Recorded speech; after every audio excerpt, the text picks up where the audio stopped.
Tactics చేస్తున్నారు కదా, ఇవి ప్రజాభిప్రాయాన్ని ఎంతవరకు మార్చే అవకాశం ఉంది?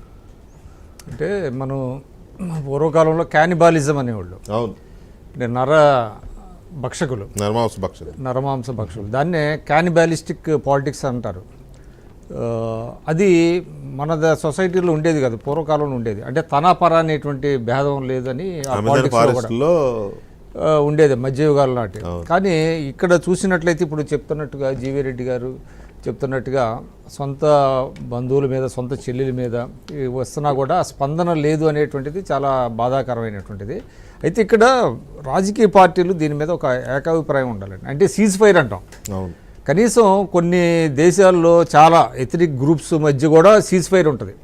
భయంకరమైనటువంటి శత్రువుల మధ్య కూడా ఏదో కొంతకాలం పాటు ఇద్దరు మాట్లాడుకొని కొంతకాలం కాల్పులు విరమణ చేద్దామని ఒక అంగీకారానికి వస్తారు.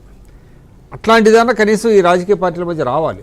లేకపోతే ఇది ఎక్కడికి దారితీస్తుంది అనేటువంటిది తెలియదు. ఇప్పుడు మీరు అన్నట్టుగా సరే ఇదంతా దేనికి, ఎలక్షన్స్లో లబ్ధి పొందడం కోసం. ఇప్పుడు నేను ఇందాక వచ్చేటప్పుడు కూడా చూసాను ఒక రెస్పెక్టబుల్ ఫిగరు ఇన్ మీడియా, ఆయన కూడా ఆ పార్టీ తరఫున మాట్లాడుతున్నాడు. చంద్రబాబు నాయుడు గారు రాత్రి 11:30కి వెళ్ళారు, మరి అది ఫోటో ఎందుకు ఇది బయటపెట్టలేదు, గతంలో రాహుల్ గాంధీతో ఫోటో తీశారు అని దాని మీద చర్చ జరుగుతుంది. అంటే 11:30కి ఫోటోగ్రాఫర్ని వెంట తీసుకొని ఎవరన్నా వెళ్తారండి? పెడతారు, పెట్టరు, వాళ్ళ ఇష్టం కదండి. అసలు దానికి ఎందుకు పెట్టలేదు, మీరు ఎందుకు అప్పుడు ఫోటో వేశారు ఇప్పుడు ఫోటో వేయలేదు ఎందుకు అంటే అసలు దానికి ఏమైనా అర్థం ఉందా? దానికి అది మాట్లాడిన వ్యక్తికి ఆయన ఎంత పెద్ద పర్సనల్లో లేకపోతే ఎంత పెద్ద ఫిగర్ అయినా నాకు తెలియదు, కానీ ఐ డోంట్ కేర్. అది మాట్లాడిన వ్యక్తికి ముఖ్యమంత్రి ప్రధానమంత్రితో ఏం చర్చించాడో చెప్పాలి అని అడిగే దమ్ము ఉండదు మళ్ళీ. ఉండదు, ఎందుకంటే ముఖ్యమంత్రి ప్రజానాయకుడు, ఆయన అక్కడ చెప్పాలండి, రెస్పాన్సిబుల్ అండి, అకౌంటబుల్. అది అడగరు. పబ్లిక్ లోకి వచ్చిన తర్వాత ఏం మాట్లాడారు, ఎవరిస్తున్నారు, సీఎంఓ ఇస్తున్నారు. ఇప్పుడు వరకు మనం చూసినట్లయితే వాళ్ళిద్దరి మధ్య ఏం జరిగింది, ఏం అడిగారు, వాళ్ళు ఏం చెప్పారు, నోట్ ఊరికే ఇస్తున్నారు తప్ప ముఖ్యమంత్రి గారు ఇప్పటి వరకు కూడా ఒక ప్రెస్ కాన్ఫరెన్స్ అటెండ్ చేశారు. గతంలో ఎప్పుడూ లేదు ఇటువంటి సంప్రదాయం. ఎందుకంటే ఏ ముఖ్యమంత్రి అయినా సరే, ఈవెన్ కిరణ్ కుమార్ రెడ్డి లాంటి వారు కూడా బయటకు వచ్చిన తర్వాత ఇదిగో ఈ రాష్ట్రానికి సంబంధించి అడిగాము, ఇది వాళ్ళు చెప్పారని అంటారు. అంటే వీళ్ళు ఒక రకంగా జనాన్ని డ్రైవ్ చేస్తున్నారు. ఏదో వీళ్ళే అంటే నీతులు విలువలు వీళ్ళే చెప్తున్నట్టుగా, అది పాటించనట్టుగా. అసలు ఇంకోటండి, నేను ఒకటే చెప్పదలుచుకున్నా, బీజేపీతో పొత్తు పెట్టుకున్నప్పుడు చంద్రబాబు నాయుడు గారు మీకేంటి ఇబ్బంది, రాష్ట్రానికి ఏమైనా ఇబ్బంది జరిగిందా?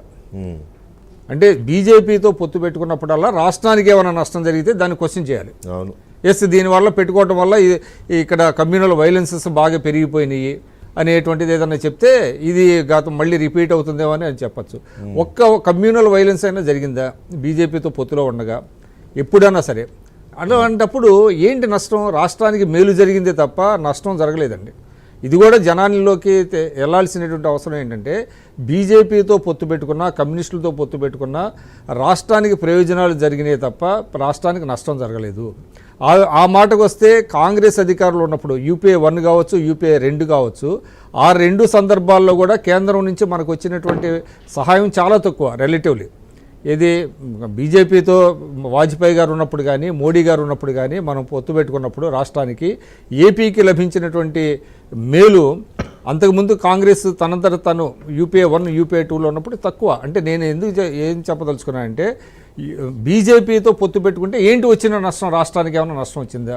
ఇక్కడ ఏమైనా మైనార్టీల మీద దాడులు పెరిగినాయా, కమ్యూనల్ వైలెన్సెస్ జరిగినాయా, రాష్ట్రానికి రావాల్సిన సహాయం రాలేదా? ఎందుకు మీకు అభ్యంతరం, మీరు ఎందుకు ఇబ్బంది పడుతున్నారు? కాబట్టి ఇదంతా చర్చని ఎటో తీసుకెళ్ళి ఈ పొత్తుని ఏదో చాలా అపవిత్రమైందని చెప్పడం. ఇవాళ మనకి ఒక నానుడు ఉందండి, there are no permanent friends or foes in politics అనేది. అది కొత్తగా పుట్టింది కాదు, ఇది రాజుల కాలం నుంచి. ఎందుకు పుట్టింది అది అంటే, పర్మనెంట్గా ఉండరు, ఆయా సందర్భాలు బట్టి మారుతూ ఉంటారు. అది ఇప్పుడు ఇంకోసారి వచ్చింది అనుకోవచ్చు కదా, దానికి ఏదో జరిగిపోయింది అన్నట్టుగా దాని మీద డిస్కషన్లో మాట్లాడతారు కదా. అసలు నేషనల్ డెమోక్రటిక్ అలయన్స్ ఎన్డీఏ అనే దానికి ఫౌండర్ కన్వీనర్ ఎవరు? చంద్రబాబు నాయుడు. ఎన్డీఏ కనిపెట్టింది, ఫౌండర్ కన్వీనరే చంద్రబాబు నాయుడు. కాబట్టి మధ్యలో ఏమైనా గ్యాప్స్ వచ్చినా బయటకు వస్తూ ఉంటారు, పోతా ఉంటారు. రాజకీయాలు ఇది వెరీ కామన్. అదేదో పెద్ద ఇది అన్నట్టుగా. రైట్, ఉమేష్ గారు ఫైనల్